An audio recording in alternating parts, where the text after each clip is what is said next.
ইমানদার নিঃসন্দেহে আমি স্বীকার করি, বিশ্বাসও করি, কিন্তু মুসলমান কিনা তখন এবারে দেখতে হবে। কেননা যে ব্যক্তি ইসলামটাকে, ইসলাম তো বিশ্বাসের নাম নয়, খাওয়ার জিনিস নয়, মাখার জিনিসও নয়, জ্ঞান অর্জনের নাম ইসলাম নয়, দেখার নাম ইসলাম নয়, ইসলাম হলো পালন করার নাম। একবার জোরে হয় না সুবহানাল্লাহ। আর ঈমান বিশ্বাসের নাম, ইসলাম পালন করার নাম, আপনাকে পালন করতে হবে। বুনিয়াল ইসলাম আলা খামসিন, ইসলামের মূল ভিত্তি হলো পাঁচটা। এই পাঁচটা জিনিস নিয়ে তৈরি হয়েছে ইসলাম, কালেমা, নামাজ, রোজা, হজ, যাকাত, একদম বেসিক গুলো বলছি আমি।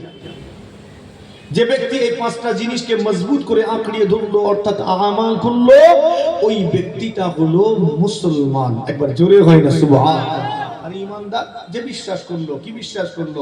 আমানতু বিল্লাহ, আল্লাহকে বিশ্বাস করলো, ওয়া মালাইকাতি, ফেরেশতাদের বিশ্বাস করলো, ওয়া কুতুবি, নাযিলকৃত কিতাব সমূহ বিশ্বাস করলো, ওয়া রাসূলি, প্রেরিত পুরুষ রাসূলগণকে বিশ্বাস করলো, ওয়াল ইয়াউমিল আখির, শেষ দিনকে বিশ্বাস করলো, অর্থাৎ কিয়ামতকে বিশ্বাস করলো, ওয়াল কদরি খাইরিহি ওয়া শাররিহি মিনাল্লাহি তাআলা, ভালো যা হয় আল্লাহর হুকুমে হয়, খারাপ যা হয় ওটাও আল্লাহর হুকুমে হয়, এটা বিশ্বাস করলো।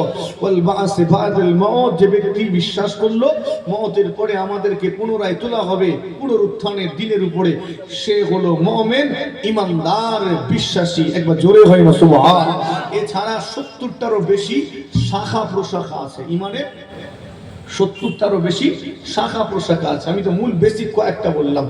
তিনি ঈমানদার, ইকরার বিল লিসান, তাসদীক বিল জিনান, আমাল বিল আরকান, তিনটির সমন্বয় হলো ঈমান। একবার জোরে হয় না সুবহানাল্লাহ। যে ব্যক্তি অন্তরে স্বীকার করল, অন্তরে বিশ্বাস করলো, জবানে স্বীকৃতি দিল, বাস্তব কাজে প্রমাণ দিল, এটা খেয়াল রাখতে হবে। কোন ব্যক্তি অন্তরে বিশ্বাস করলো কিন্তু জবানে স্বীকার করলো না, সে ঈমানদার তো নাকি? একটু কথা বলা, অন্তরে তো বিশ্বাস করলো কিন্তু জবানে স্বীকার করেনি, ঈমানদার নয়। আপনার আমার নজরে ঈমানদার নয়, কিন্তু আল্লাহর নজরে ঈমানদার। কেন? সে তো বিশ্বাস করেছে অন্তরে, ওটা আল্লাহ জানেন।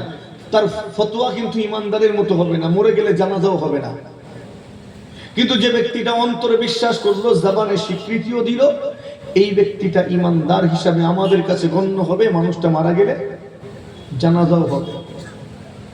মুসলমানের জনেরা, ও নওজওয়ানেরা, তরুণেরা, আমার মুরব্বিয়ানেরা, সেই ঈমানটাকে মজবুত করো, ঈমানটাকে দৃঢ় করো।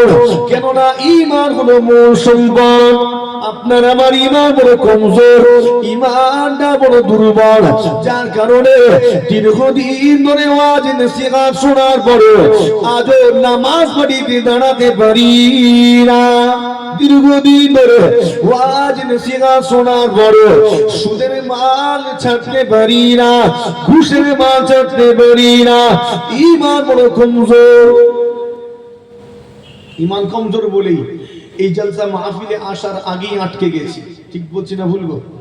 হ্যাঁ, মানুষটা বের হয়েছিল বাড়ি থেকে, কেন? জলসা মাহফিলে গিয়ে বসবে। কেন বের হয়েছে? জলসায় এসে বসে ওয়াজ শুনবে। কিন্তু আসার পথে চাকচিক্যময় দুনিয়া দেখে ওখানেই মত্ত হয়ে গেল। বুঝাতে পারিনি মনে হচ্ছে। ঠিক জলসার মাহফিলের আগে ঘুনি বসানো থাকে। কি বসানো থাকে?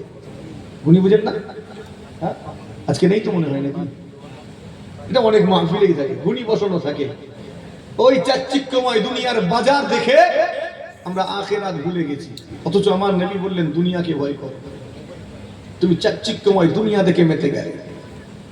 নওজওয়ানেরা, তরুণেরা, আমার মুরব্বিয়ানেরা, আপনার ঈমানটাকে মজবুত করতে হবে।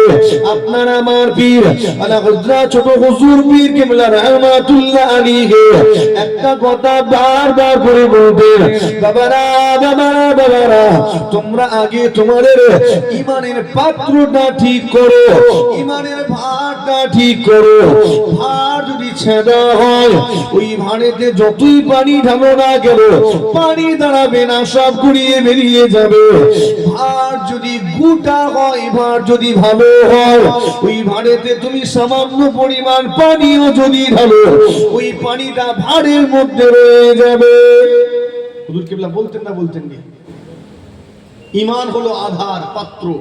ঈমান ভালো, তো তোমার আমলের পানি ঢালো থাকবে, ঈমান যদি ফুটা হয় যতই পানি ঢালো দাঁড়াবে না। যে মানুষটার ঈমান রয়েছে ওই মানুষটা যদি সামান্য পরিমাণও নেক আমল করে, নামাজ পড়ে, রোজা রাখে, তাসবিহ তিলাওয়াত করে, জিকির আজকার মুরাকাবা মুশাহাদা দান খেরাত করে, যদিও সেটা সামান্য পরিমাণও হয়, এই নেক আমল ওই ব্যক্তিটাকে জান্নাতি বানিয়ে দেবে। আর ঈমান যদি ছেঁড়া হয়, ঈমান যদি কমজোর হয়, ওই ব্যক্তিটা যতই তার খেরাত করুক না কেন ঠিকানা জান্নাতে হবে না। অনেক সময় দেখা যায় যে মানুষটার ঈমান নাই অথচ অনেক দান খেরাত করে, মানুষের সেবা করে। বলুন তো দেখি ওই ব্যক্তিটা কি আল্লাহ পাকের জান্নাতে যেতে পারবে? কথা বলে না কেন? ঈমান নেই কিন্তু দান করে, মানুষের সাহায্য করে, জান্নাতে যাবে তো? যাবে না। মানুষটার ঈমান